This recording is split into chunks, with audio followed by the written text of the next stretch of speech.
গোপালপুর গ্রামে টু নামে একটা লোক থাকতো। সে একদিন একটা ছাগল কিনলো। সেইখানে থাকতো তিনটে চোর। তাদের মধ্যে একজন খবর পেল যে বুদ্ধু একটা ছাগল কিনেছে। তাই তারা প্ল্যান করতে থাকলো যে কিভাবে তারা সেই ছাগলটাকে হাতাবে। শোনো ভাই সবাই, আমার কাছে একটা বুদ্ধি আছে ওই ছাগলটাকে চুরি করার জন্য। বুদ্ধু তখন বাড়ির দিকে যাচ্ছিল। তখন প্রথম চোরটা তার কাছে গিয়ে বলল, ভাই, তুমি ওই নেকড়েটাকে নিয়ে কোথায় যাচ্ছ? নেকড়ে কই? এটা তো একটা ছাগল। দেখো, এটা ছাগল। নেকড়েকে নিয়ে বাড়ি যাচ্ছ, যাও, দেখবা কেমন হয়।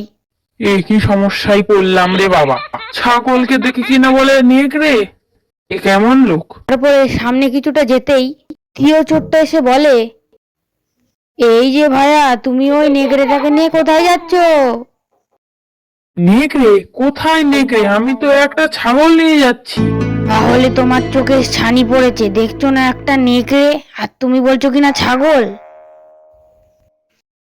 এই গল্পের দ্বিতীয় পর্ব দেখতে চাইলে চ্যানেলকে সাবস্ক্রাইব করুন এবং কমেন্টে লিখুন। আমরা আরো ভালো গল্প দেওয়ার চেষ্টা করব, তাই জন্যে আপনারা সাবস্ক্রাইব করে আমাদের পাশে থাকুন। এই গল্প যদি আরো পেতে চান তাহলে এক্ষুনি চ্যানেলকে সাবস্ক্রাইব করুন।